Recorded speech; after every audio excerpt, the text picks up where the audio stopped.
Hello बच्चों, civil India के online परिवार में सभी बच्चों का स्वागत है। और आज की क्लास में बच्चों जो हम लोग टॉपिक पढ़ने वाले हैं वो है लर्निंग। अगर आपने यूपी टेट का प्रीवियस ईयर का क्वेश्चन पेपर देखा होगा तो आप देखिएगा, प्राइमरी जूनियर दोनों के हिसाब से ही बात की जा रही है। पेपर 1 या पेपर 2 मतलब प्राइमरी या जूनियर। तो ये सबसे इंपॉर्टेंट टॉपिक है। ये आपका उन टॉपिकों में सबसे इंपॉर्टेंट टॉपिक है। और इस टॉपिक के आपको लगभग इस सीरीज में हम लगभग आपको क्वेश्चन कराने वाले हैं 120 क्वेश्चन। बाकी आगे चलकर बढ़ा भी सकते हैं, लेकिन अभी के लिए फिलहाल हम लोग जो क्वेश्चन करेंगे वो क्वेश्चनों की संख्या होगी 120। ये क्वेश्चन आपको 3 से 4 पार्ट में मिलेंगे। इसको पार्ट 1, पार्ट 2, पार्ट 3 मतलब ये लगभग आपको 4 पार्ट में क्वेश्चन मिलेंगे। तो आज की क्लास में हम लोग 30 क्वेश्चन डिस्कस करने वाले हैं। आगे जब नंबर चलेगा वो 31 से 60, 61 से 90, 91 से 120, इस तरीके से 120 क्वेश्चन करेंगे। और कॉन्सेप्ट भी डिस्कशन होता चलेगा तो टॉपिक लगभग पूरा क्लियर हो जाएगा। अगर इसको अच्छे से पढ़ लेते हैं, ऑप्शन सहित चीजों को सॉल्व कर लेते हैं, तो लर्निंग चैप्टर से जो एक एवरेज की बात करें 4 से 5 क्वेश्चन पूछे जाते हैं। थोड़ा प्राइमरी में संख्या कभी ज्यादा हो जाती है, जूनियर में कम होती है, अलग। लेकिन जनरली एक एवरेज की बात करें तो 5 क्वेश्चन मान के चलिए। और इस चैप्टर के मतलब समझिए 30 क्वेश्चन में केवल एक चैप्टर के 5 क्वेश्चन। हो सकता है ये संख्या 6-7 भी हो जाए और 3-4 भी हो सकती है। मिनिमम 3-4 तो आएगा ही आएगा। एक एवरेज की हम लोग बात करें कि 5-6 से क्वेश्चन एवरेज अपना है। एक बार ऐसा हुआ था बच्चों, यूपी टेट के पेपर में, आई थिंक प्राइमरी रहा था पेपर शायद, लगभग 11 क्वेश्चन पूछ लिए केवल एक चैप्टर से। काफी बड़ा चैप्टर है। चैप्टर में कई कॉन्सेप्ट, लर्निंग क्या होता है, उसकी डिफिनीशंस क्या है, इसका क्षेत्र क्या है, इसके स्तर क्या है, इसके अलावा इसके नियम की बात करेंगे, इसमें सिद्धांत की बात करेंगे, ट्रांसफर ऑफ लर्निंग की बात करेंगे, कर्व ऑफ लर्निंग की बात करेंगे। इससे 8 से 10 टॉपिक हैं। बड़े बड़े टॉपिकों की बात करें तो 4 टॉपिक हैं। एक तो अधिगम के थ्योरीज ऑफ लर्निंग, अधिगम के वक्र, curve of learning, transfer of learning और अधिगम के नियम। 4 मेन चीजें हैं। बाकी बेसिक बातें भी होती हैं। बिल्कुल शुरू से चलते हैं। मीनिंग ऑफ लर्निंग से शुरू करेंगे। जो भी क्वेश्चन करिएगा, कोई भी क्वेश्चन होगा, हमेशा उस ऑप्शन के अकॉर्डिंग हमें उत्तर लगाना होगा। हो सकता है ऑप्शन में बिल्कुल परफेक्ट उत्तर ना हो तो भी लगाना पड़े। ऑप्शन का मतलब बच्चों मजबूरी होता है, तो ऑप्शन से लेकर चलना है। नॉर्मल कॉन्सेप्ट आपने जो पढ़ा है उसी आधार पर आपको लगाना है। लेकिन यहाँ चीजें किस हिसाब चलेगी, यहाँ चीजें ऑप्शन के हिसाब से चलेगी। चलिए देरी नहीं करते, शुरू करते। पार्ट 1 है, इसी तरह पार्ट 2, पार्ट 3 करके 120 क्वेश्चन आपको पूरे करा दिए जाएंगे। ठीक है बच्चों, चलिए तो पहले क्वेश्चन की तरफ चलते हैं। आराम से समझते चलते हैं, बात करते हैं। पहला क्वेश्चन है, मनोविज्ञान की दृष्टि से सीखने का क्या अर्थ है।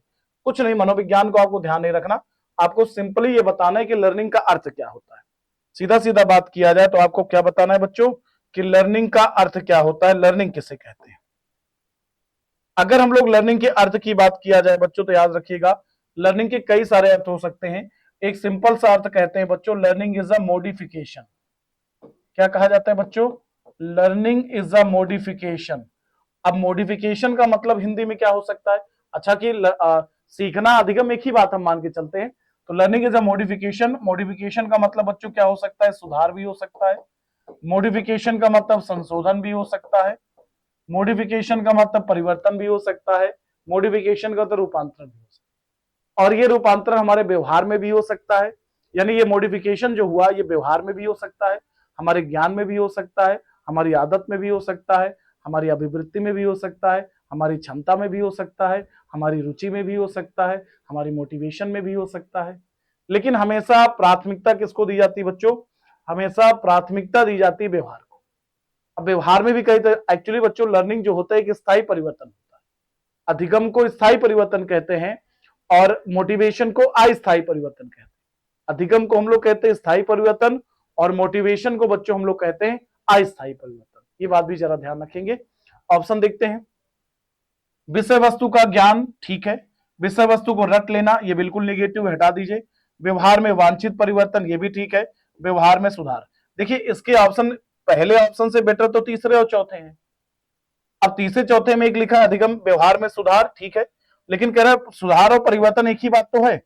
चाहे आप सुधार कहिए, परिवर्तन कहिए, इंप्रूवमेंट कह दीजिए, मॉडिफिकेशन कह दीजिए, एक ही बात तो हो गई है। परिवर्तन का मतलब ही होता है, सुधार का मतलब, वांछित का मतलब जो हमारे अंदर होना चाहिए। तो ये दोनों बात सही है, लेकिन बेटर ऑप्शन आपका कौन सा है, तीसरा। ये ध्यान रखिएगा, इसीलिए हमने बताया ऑप्शन के अकॉर्डिंग चलना है। हो सकता है 2 उत्तर सही हो, 3 सही हो, चारों सही हो, उनमें सबसे अच्छा कौन सा है वो आपको लगाना है। क्लियर ये बात। चलिए अगले क्वेश्चन पे आते हैं। अगला क्वेश्चन, सीखने से क्या, देखिए फिर वही सीखने का अर्थ पूछ रहा है। लेकिन ऑप्शन बदल गए। एक ऑप्शन लिखा है बच्चों मनोवृत्ति में परिवर्तन, यानी आपके अंदर एटीट्यूड, ठीक है ये भी। व्यवहार में परिवर्तन, ये भी ठीक है बच्चों। एक में लिखा व्यवहार में अपेक्षाकृत स्थायी परिवर्तन, ये भी सही है। अनुभूति में परिवर्तन, ये भी सही है। हालांकि व्यवहार को बेटर माना जाता है, इसलिए ये दोनों ऑप्शन हटा देंगे, व्यवहार को प्राथमिकता देंगे। अब व्यवहार में परिवर्तन भी अधिगम होता है, लेकिन अधिगम कैसा होता है, स्थायी परिवर्तन होता है, अपेक्षाकृत होता है। तो इसका मतलब इस वाले से बेटर ऑप्शन ये है, इस वाले से बेटर ऑप्शन ये है। तो इन दोनों में आपका परफेक्ट उत्तर कौन सा हो जाएगा, तीसरा। ध्यान रखिएगा। आई थिंक आप समझ रहे होंगे हम क्या कहना चाह रहे हैं और आप क्या लगाना चाह रहे हैं। ये चीजें अगर आपने क्लास पढ़ी है तो क्लास में ये चीजें आपको पढ़ाई गई होंगी। अधिगम के लिए क्या आवश्यक है, अधिगम के लिए बहुत सारी चीजें आवश्यक होती है। फिलहाल हम ऑप्शन से ही चलेंगे। जैसे अधिगम के लिए बच्चों सेल्फ एक्सपीरियंस भी जरूरी होता है, सेल्फ रिफ्लेक्शन यानी थिंकिंग भी जरूरी होती है, सेल्फ एक्शन स्वक्रिया वो भी जरूरी होता है। तो इन तीनों ऑप्शन में देखा जाए तो ये तीनों ऑप्शन बिल्कुल परफेक्ट है, क्योंकि हमारे पास चौथा ऑप्शन उपयुक्त सभी भी है। हमारे पास चौथा ऑप्शन है जिसमें लिखा है क्या बच्चों, उपयुक्त सभी। तो इस प्रश्न का उत्तर क्या हो जाएगा, आपका ऑप्शन चौथा ऑप्शन आपका यहाँ पे सही हो जाएगा। चलिए इसके बाद अगर बात करें हम लोग नेक्स्ट क्वेश्चन पे आते हैं। नेक्स्ट क्या कह रहा, अधिगम को प्रभावित करने वाले व्यक्तिगत कारक है। देखिए अधिगम को प्रभावित करने वाले कारक दो टाइप के होते हैं बच्चों। एक आपका कारक जो होता है इंटरनल होता है, और एक कारक आपका एक्सटर्नल होता है। कारक कैसे होते हैं बच्चे, कारक इंटरनल भी होता है और एक्सटर्नल भी होता है। इंटरनल कारक को ही हम लोग पर्सनल भी कह सकते हैं, इंडिविजुअल भी कह सकते हैं। तो व्यक्तिगत इंटरनल को कहा जाता है। सुनिएगा, संचार माध्यम या मीडिया सीधा बोल दीजिए, ये आपका एक्सटर्नल फैक्टर होता है। आपके ग्रुप के साथी या पीयर ग्रुप हो गया, ये भी एक्सटर्नल फैक्टर होता है। टीचर भी एक्सटर्नल फैक्टर होता है। लेकिन जो मैच्योरेशन और एज होता है, मैच्योरेशन हो गया, एज हो गया, इंटरेस्ट हो गया, ये सब कैसे फैक्टर होते हैं बच्चों, ये सारे फैक्टर आपके माने जाते हैं कैसे, ये फैक्टर आपके माने जाते हैं कैसे बच्चों, ये फैक्टर आपके माने जाते हैं पर्सनल, और इसको इंटरनल भी कहते हैं। ये फैक्टर कैसे होते हैं बच्चों, पर्सनल, और इस फैक्टर को इंटरनल भी कहते हैं। इसी को हम लोग क्या कहते हैं बच्चों, इसी को हम लोग इंटरनल भी कहेंगे, इस फैक्टर को।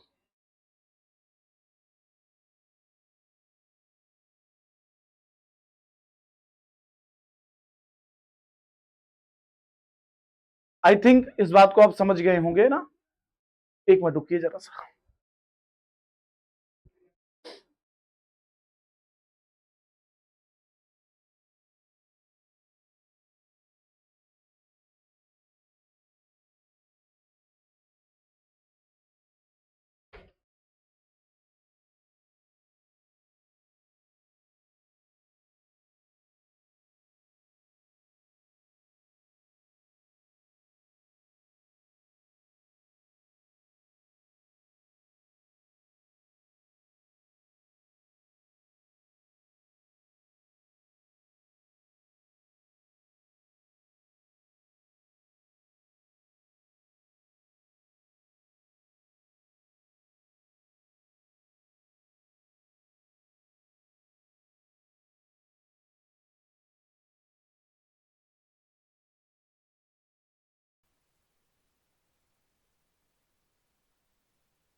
ठीक है बच्चों, ये क्वेश्चन आपको समझ में आया होगा। क्वेश्चन फिर से एक बार रिपीट कर लेते हैं।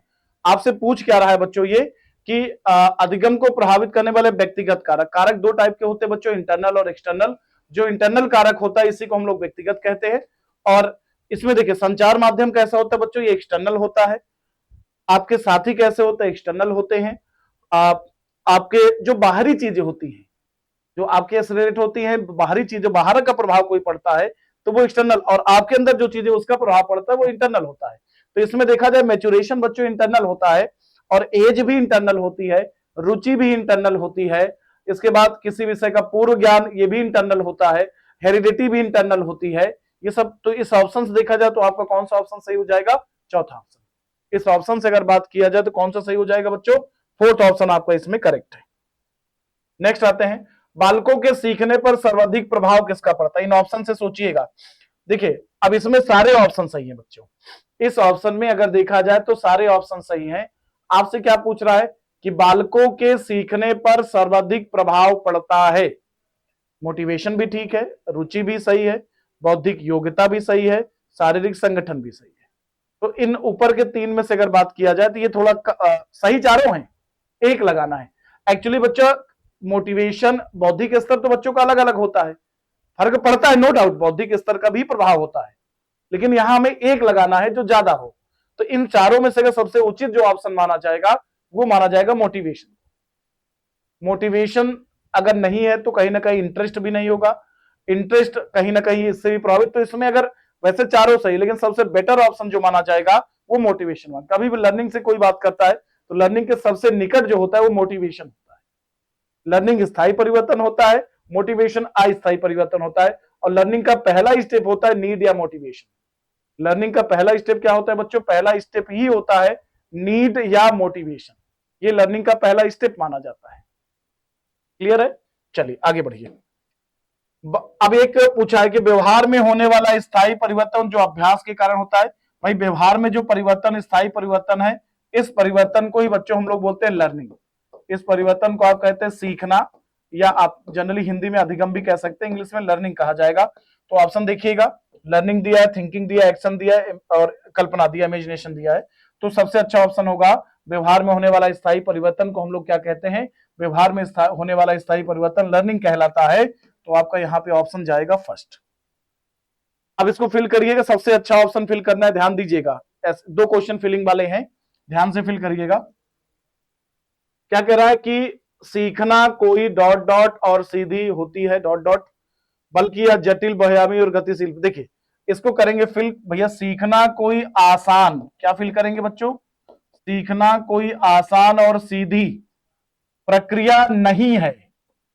प्रक्रिया है मत लिखिएगा, प्रक्रिया नहीं है, नहीं होती, बल्कि यह जटिल यानी कॉम्प्लेक्स होती है, मल्टी डायमेंशनल होती है और गतिशील भी होती है। तो इसमें देखिएगा पहला ऑप्शन नहीं होगा, तीसरे चौथे का मतलब नहीं। आसान पहले फिल होगा और फिर फिल होगा प्रक्रिया नहीं है। आसान प्रक्रिया नहीं मानते, कॉम्प्लेक्स माना जाता है। कठिन भी कहना गलत है, कॉम्प्लेक्स अलग चीज होता है, कठिन अलग चीज होता है। तो इस ऑप्शन से देखा जाए तो कौन सा ऑप्शन सही है आपका? दूसरा। ये देखिए अब इसमें भी दो ऑप्शन सही हो सकते हैं। अगर वो ना होता, देखिए स्कूल के भीतर और बाहर दोनों जगह डॉट डॉट की प्रक्रिया चलती है, तो इसमें आप विकास भी कह सकते हो। आप कह सकते हो कि विकास स्कूल के भीतर भी होता है स्कूल के, लेकिन कभी भी इस टाइप के सेंटेंस में अगर लर्निंग दिया है तो लर्निंग को प्राथमिकता दी जाती है। अगर लर्निंग लिखा है तो लर्निंग को प्राथमिकता दी जाएगी। तो क्या को स्कूल के भीतर दोनों जगहों पर अधिगम यानी सीखना की प्रक्रिया, सीखने की प्रक्रिया, अधिगम या सीखने की प्रक्रिया चलती है। तो ये वाला अगर ये ना होता बच्चों, अगर ये ऑप्शन ना होता तो ये वाला उत्तर भी आपका सही हो जाता। अगर तीसरा ऑप्शन ना हो तो आपका पहला ऑप्शन सही हो जाएगा, क्योंकि हमेशा इस तरह के क्वेश्चन में जो पूछ रखा है लर्निंग फील करना बेटर होता है। बाकी सही आपका पहला भी है। अगर ये तीसरा ना होता तो पहला भी आपको सही होता, या दोनों में से कोई एक दिया होता तो कोई भी लगा लेते आप। दोनों है तो लर्निंग को ही प्राथमिकता दी जाएगी। नेक्स्ट है, सीखना समृद्ध हो सकता है। बच्चे को जो आप चीजें सिखा रहे हो वो बच्चों के लिए कब समृद्ध होता है, कब फायदेमंद होता है, या बच्चा कब आसानी से सीखता है? ऑप्शन पढ़िए, उत्तर लगा लेंगे। वास्तविक दुनिया से उदाहरणों को कक्षा में लाया जाए जिसमें विद्यार्थी एक दूसरे से अंतः क्रिया करे और शिक्षक उस प्रक्रिया को सुगम बनाए। अक्सर एग्जाम्पल बच्चों जो बच्चों से जुड़े होते हैं, जो वास्तविक एग्जाम्पल होते हैं, वो चीजें उस आधार पर जब चीजें पढ़ाते हो तो बच्चा जल्दी सीखता है। तो कह तो ठीक रहा है। दूसरा पढ़ते हैं, कक्षा में अधिक से अधिक शिक्षण सामग्री का इससे बहुत ज्यादा फायदा नहीं होगा। विभिन्न प्रकार के व्याख्यान लेक्चर मेथड वैसे भी टीचर सेंटर्ड होता है, ये बच्चों के हिसाब से गलत है। कक्षा में परीक्षाओं पर ध्यान देना भी गलत है। तीन ऑप्शन में सबसे अच्छा ऑप्शन कौन सा है? पहला ऑप्शन। सबसे बेस्ट ऑप्शन कौन सा है बच्चों?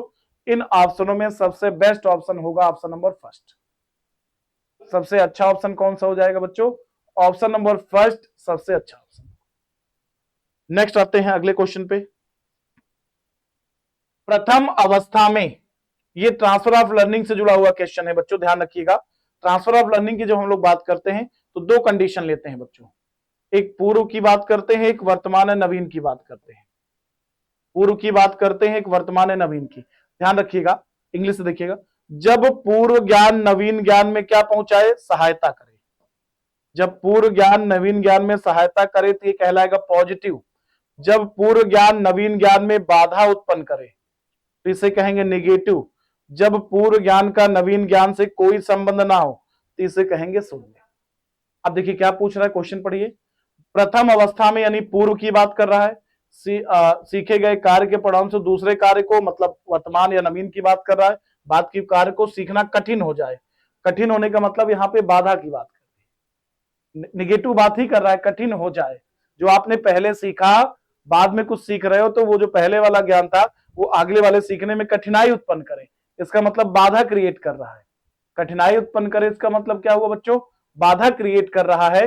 तो इसका मतलब आपका यहाँ पे कौन सा ऑप्शन सही हो जाएगा, आपका ऑप्शन सही हो जाएगा निगेटिव वाला। इंग्लिश से देखिएगा, पॉजिटिव विधेयात्मक भी कहते हैं, सकारात्मक भी कहते हैं, धनात्मक भी कहते हैं।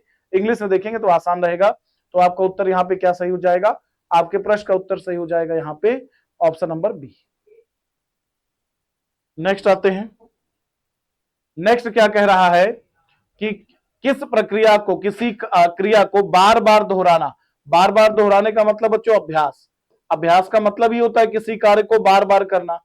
अभ्यास का मतलब क्या होता है, किसी कार्य को बार बार करना। अभ्यास का मतलब होता है किसी कार्य को बार बार करना। तो यहाँ पे क्या कहा जा रहा है, यहाँ पे कहा जा रहा है किसी क्रिया को बार बार दोहराने से उसका संबंध होता है थॉर्नडाइक के किस नियम पर। तो बार बार करने का मतलब ही होता है अभ्यास। तत्परता का मतलब होता है किसी चीज को करने के लिए तैयार होना। प्रभाव का मतलब जो आपको रिजल्ट मिलता है वो प्रभाव होता है। और अभ्यास का मतलब होता है किसी कार्य को बार बार करना। ये थॉर्नडाइक के बच्चों 3 मुख्य नियम होते हैं।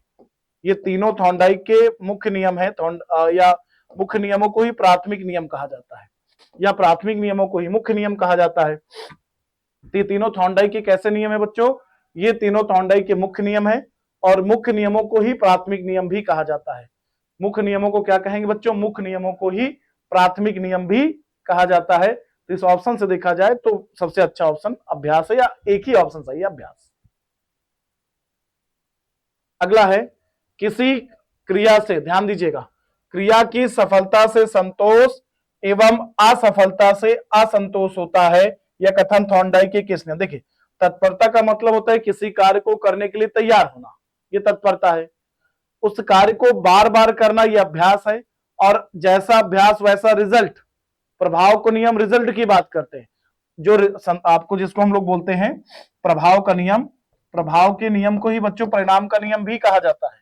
और किसी कार्य से होने वाला संतोष या असंतोष की जब बात करते हैं, संतोष या असंतोष की बात करते हैं, तो संतोष या संतोष किससे होता है बच्चों, संतोष या असंतोष परिणाम से होता है।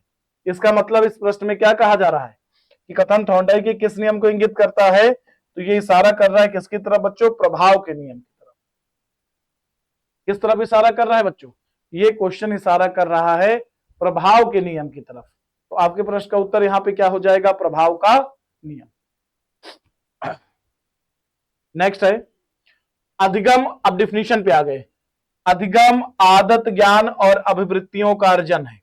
देखिए, अगर एक ध्यान दो, याद करिए, अगर हम कहें नवीन ज्ञान, आदत, अभिवृत्ति, इनको आगे पीछे भी कर सकते कीवर्ड्स, अभिवृत्ति, अभिक्षमता, इन कीवर्ड्स के साथ जिसमें जिसमें परिवर्तन अधिगम होता है, अगर नवीन शब्द लगा है तो ये परिभाषा किसकी होती है, वुडवर्थ की होती है। और इन्हीं के साथ नवीन शब्द हटा दो, बाकी कोई आगे पीछे कर दो, कोई फर्क नहीं पड़ेगा भाई, यही टर्म तो आदत, ज्ञान, अभिवृत्ति, ये लिखा हुआ है, तो इनको आगे पीछे करने से कोई फर्क नहीं। अगर इनके साथ नवीन लगा हुआ है तो वुडवर्थ की लर्निंग डिफिनीशन होती है, मीनिंग ऑफ लर्निंग से जुड़ी हुई डिफिनीशन है। और अगर नवीन शब्द हटा दो, नवीन शब्द हटा दिया जाए तो ये डिफिनीशन किसकी बन जाएगी बच्चों, ये डिफिनीशन बन जाएगी क्रो एंड क्रो की। अगर ये नवीन शब्द हटा दिया जाए तो डिफिनीशन किसकी हो जाएगी, तो ये डिफिनीशन हो जाएगी क्रो एंड क्रो की। किसकी हो जाएगी बच्चों, क्रो एंड क्रो की। क्लियर है ये बात। चलिए अगले क्वेश्चन पे चलते हैं। प्रगतिशील व्यवहार। देखिए, जब व्यवहार के साथ याद रखिएगा, ये भी कीवर्ड्स आपको पढ़ाई जाती है, व्यवहार प्लस क्या कहेंगे बच्चों, अनुकूलन, यानी कह सकते हो व्यवहार plus adjustment, behaviour plus adjustment. जब बिहेवियर प्लस बिहेवियर की बात करता है तो गिलफोर्ड का नाम आता है। जैसे कहा जाता है व्यवहार के कारण व्यवहार में परिवर्तन, गिलफोर्ड होता है। व्यवहार के साथ अनुकूलन लिखा हो, व्यवस्थापन को भी नॉर्मली अनुकूलन ही बोल सकते हो, पर्यायवाची है, पहले व्यवहार है फिर अनुकूलन है, स्किनर की है। अगर इसी में दो व्यवहार के कारण व्यवहार की बात करें तो गिलफोर्ड की हो जाएगी। और कह दे अनुभव या प्रशिक्षण, अनुभव या प्रशिक्षण के साथ, अनुभव या प्रशिक्षण के साथ अगर व्यवहार की बात करें, अनुभव या प्रशिक्षण के साथ व्यवहार की बात करें तो किसका नाम आ जाता है बच्चों? तो नाम आ जाता है गेट्स का। फिलहाल प्रश्न क्या पूछा है? व्यवहार के साथ व्यवस्थापन का मतलब अनुकूलन ही होता है। इसी परिभाषा को 2-3 तरीके से पूछा जाता है, तो ये नाम आ जाएगा स्किनर का। जैसे इसी को एक तरीके से और लिखा होता है कि अधिगम व्यवहार के उत्तरोत्तर, ये भी लिखा होता है, अधिगम व्यवहार के उत्तरोत्तर अनुकूलन की एक प्रक्रिया है, ऐसे भी लिख के आता है, अधिगम व्यवहार के उत्तरोत्तर अनुकूलन की एक प्रक्रिया है। ये भी किसकी है बच्चों? वही बात है, स्किनर। अगला है अधिगम की विशेषता होती है, पढ़िएगा, अधिगम पूर्व परिस्थिति के प्रति अनुक्रिया है, अधिगम उत्तेजना तथा अनुक्रिया के मध्य संबंध है, अधिगम ज्ञानात्मक भावात्मक क्रियात्मक पर संबंधित है। सभी ऑप्शन है तो कोई ज्यादा सोचना ही नहीं पड़ेगा कि चारों ऑप्शन सही हैं, चारों ऑप्शन मतलब तीनों ऑप्शन सही हैं, इसलिए आपका उत्तर कौन सा हो जाएगा? Option number 4। तीनों ऑप्शन सही हैं, उत्तर क्या लगा लेंगे? Option number 4। अनुकूलित प्रत्यावर्तन सिद्धांत, देखिए जो पावलोव का शास्त्रीय अनुबंधन सिद्धांत था बच्चों, शास्त्रीय अनुबंधन को ही कई नामों से जाना जाता है, शास्त्रीय अनुबंधन को ही प्राचीन अधिगम सिद्धांत के नाम से जाना जाता है, इसी को परंपरागत अधिगम नाम से भी जाना जाता है। और अगर इसके पहले क्लास यूट्यूब पे डाली देखा हो, उसमें ये बात बताई थी। और पावलोव के ही सिद्धांत को बच्चों अनुकूलित प्रत्यावर्तन सिद्धांत के नाम से जाना जाता है। पावलोव के सिद्धांत को ही अनुकूलित प्रत्यावर्तन सिद्धांत के नाम से जाना जाता है। तो इस ऑप्शन में देखा जाए तो आपका क्या सही हो जाएगा? आपका सही हो जाएगा पावलोव। ठीक, स्किनर के सिद्धांत को देखा जाए क्रिया प्रसूत अनुबंधन होता है, एक नाम, बाकी बहुत सारे नाम है। कोहलर का अंतर्दृष्टि एवं सूच का सिद्धांत, थॉर्नडाइक का प्रयास एवं त्रुटि का सिद्धांत, इनके कई नाम भी है, उससे आगे क्वेश्चंस मिलेंगे, डिस्कस किया जाएगा। अगला है रूसी शरीर मनोवैज्ञानिक। देखिए पहली चीज, रूसी शरीर मनोवैज्ञानिक किसे कहा जाता है? जितने भी लर्निंग में आप थ्योरीज पढ़ते हो उसमें रूस के केवल एक व्यक्ति थे, पावलोव। पावलोव कहाँ के थे बच्चों? रूस के थे। पावलोव ही उसमें कहाँ के हैं? रूस के हैं। पावलोव रूस के थे और पावलोव को ही शरीर मनोवैज्ञानिक या शरीर शास्त्री कहा जाता था। पावलोव को ही क्या कहा जाता बच्चों? पावलोव को ही शरीर मनोवैज्ञानिक, शरीर मनोवैज्ञानिक या पावलोव को ही शरीर शास्त्री कहा जाता था। पावलोव को ही शरीर मनोवैज्ञानिक कहते हैं या पावलोव को ही बच्चों क्या कहा जाता है? पावलोव को ही कहा जाता है शरीर शास्त्री। पावलोव को क्या कहा जाता है बच्चों? शरीर शास्त्री कहा जाता है। अब देखिए पावलोव ने, अब ऑप्शन लगा लीजिए, पावलोव ने अपना प्रयोग किस पे किया? चूहे पर प्रयोग 3 लोगों ने किया था, स्किनर ने भी चूहे प्रयोग किया है, हल ने भी चूहे प्रयोग किया है और टॉलमैन ने भी चूहे प्रयोग किया है। कुत्ते पर प्रयोग पावलोव ने किया था, कबूतर पर प्रयोग स्किनर ने किया था, बिल्ली पर प्रयोग थॉर्नडाइक का नाम सबसे पहले रखा जाता है, थॉर्नडाइक ने किया था, और गुथरी ने भी बिल्ली पर ही प्रयोग किया था, प्रयोग अलग अलग तरीके से। तो फिलहाल आपसे पूछ रखा है पावलोव के अनुसार लगाना है, तो पावलोव का एक्सपेरिमेंट किस पे था बच्चों? पावलोव का एक्सपेरिमेंट हो जाएगा कुत्ते पे। पावलोव का एक्सपेरिमेंट किससे हो जाएगा? पावलोव का एक्सपेरिमेंट हो जाएगा कुत्ते पे। सीधा सीधा ना पूछ के ऐसे पूछ लिया। एनिमल इंटेलिजेंस पुस्तक का प्रतिपादन किसने किया?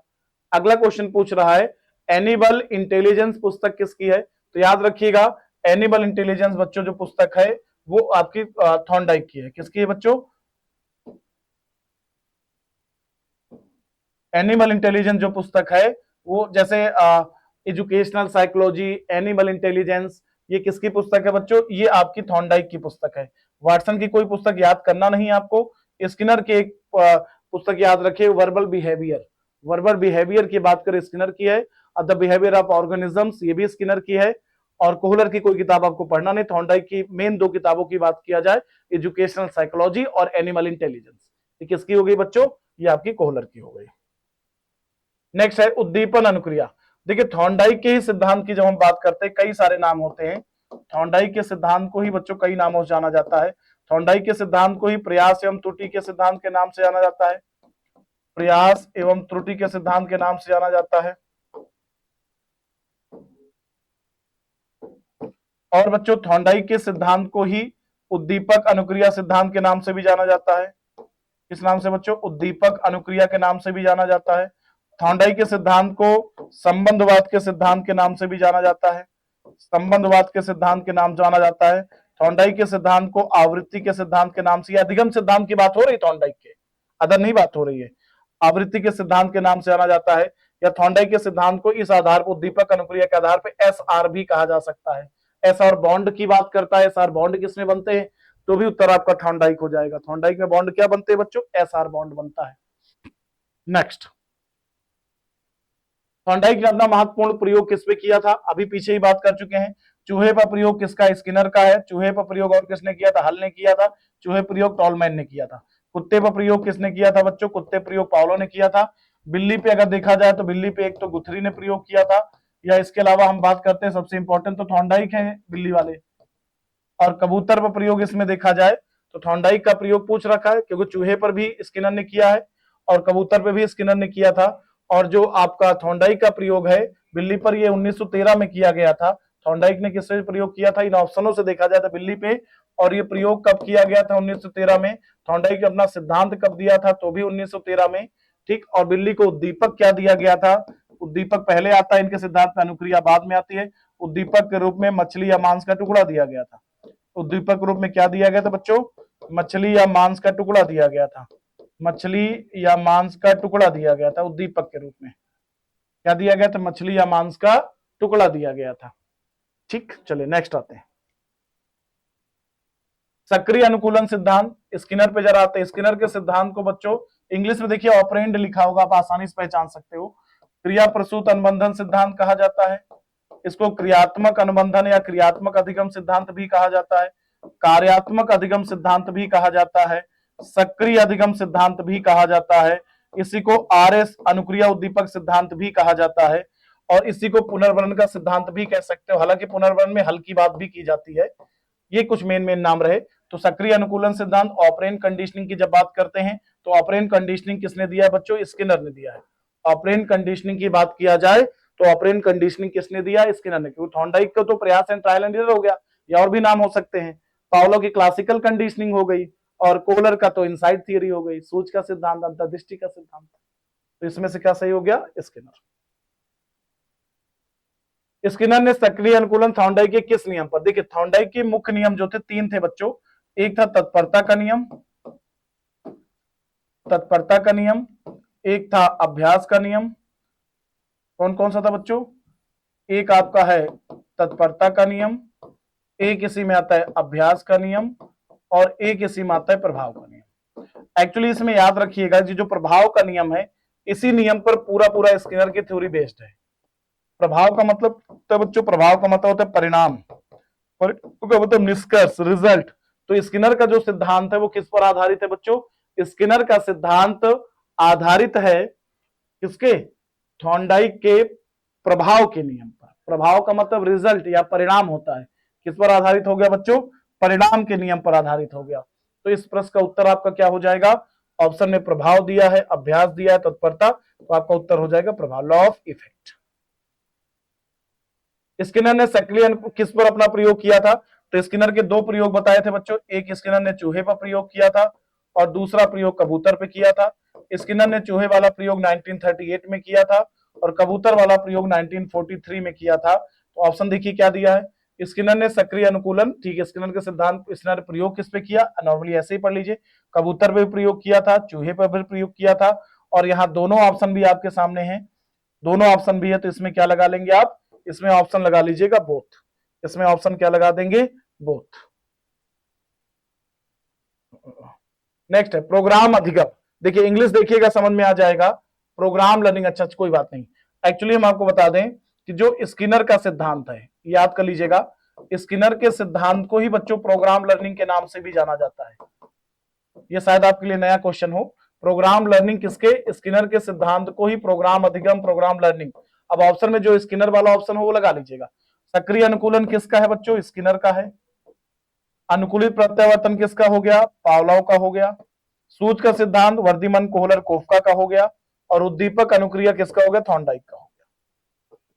इसमें 3 लोगों का नाम आता है ना, क्रम से याद करते हैं। वर्धमान, हालांकि इंपॉर्टेंट ज्यादा कोहलर है आपके लिए, लेकिन फिर भी दिया तो वर्धमान नहीं था, लेकिन ज्यादातर प्रश्न पूछा जाता है वो कोहलर या कोफका ही ऑप्शन में आता है।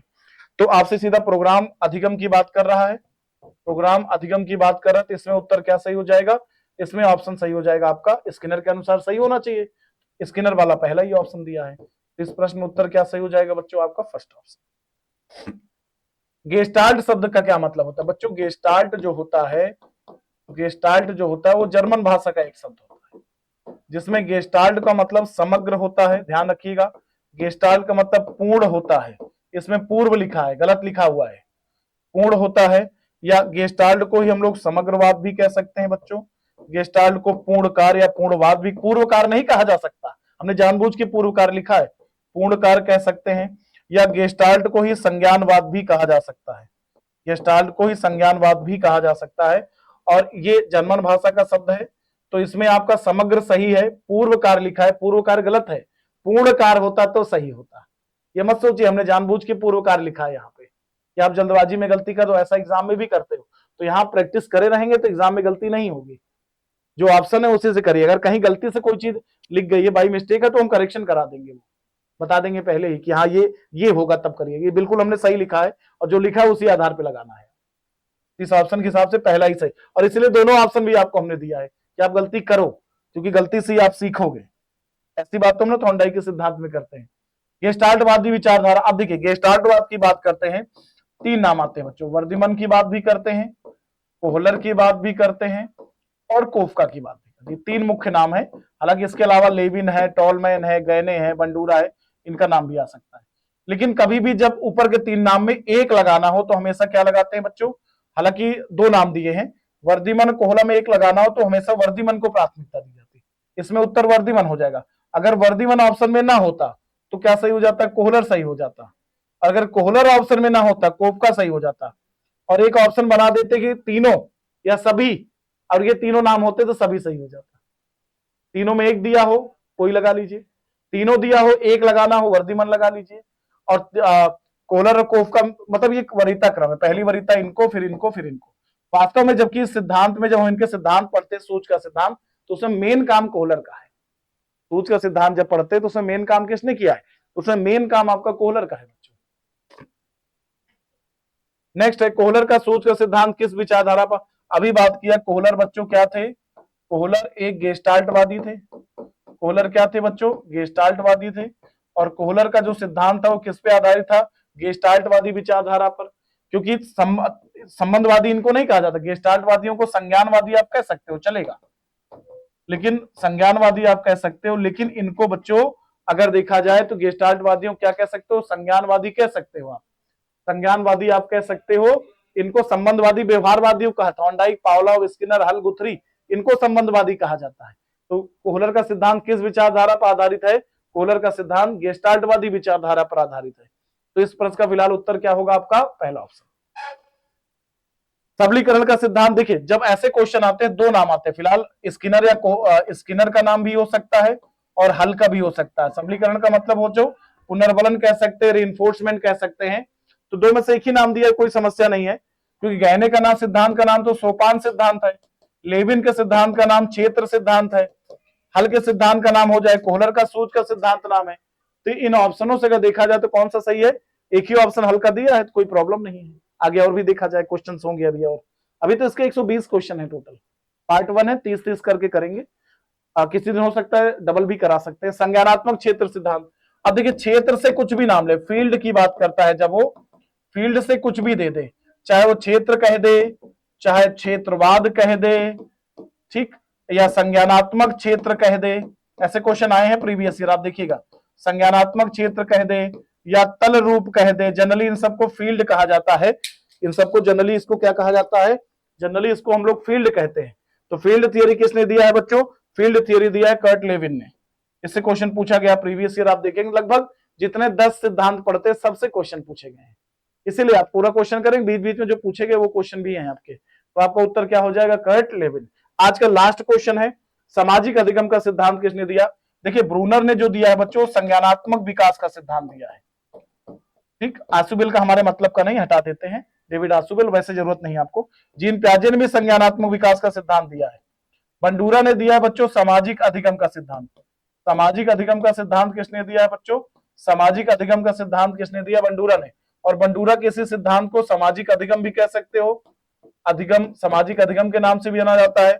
सामाजिक अनुकरण के नाम से भी जाना जाता है, इसी को हम लोग अवलोकन के नाम से भी जाना जाता है, इसी को प्रेक्षणात्मक नाम से भी जाना जाता है, प्रेक्षणात्मक नाम से भी जाना जाता है, और इसी को मॉडलिंग के नाम से भी जाना जाता है, मॉडलिंग के नाम से भी। हालांकि इसमें सबसे इंपॉर्टेंट टर्म जो है वो बच्चों कौन सा है, अनुकरण है, क्योंकि ऐसा बंडूरा मानते हैं कि बालकों को सीखने में सबसे महत्वपूर्ण भूमिका किसकी होती है, अनुकरण की होती है। सबसे इंपॉर्टेंट इसमें क्या हो गया बच्चों, सबसे इंपॉर्टेंट हो गया इसमें अनुकरण। ये थे 30 क्वेश्चन। नेक्स्ट क्लास में, अगली वीडियो में आपको और क्वेश्चन मिल जाएंगे, ठीक है। तो आप लोग ध्यान लिख लीजिएगा, आराम से क्वेश्चन सॉल्व करिएगा, समझ के करिएगा। कोई डाउट है तो आप कमेंट कर दीजिएगा, ठीक है बच्चों। चलिए bye bye, take care, next class में।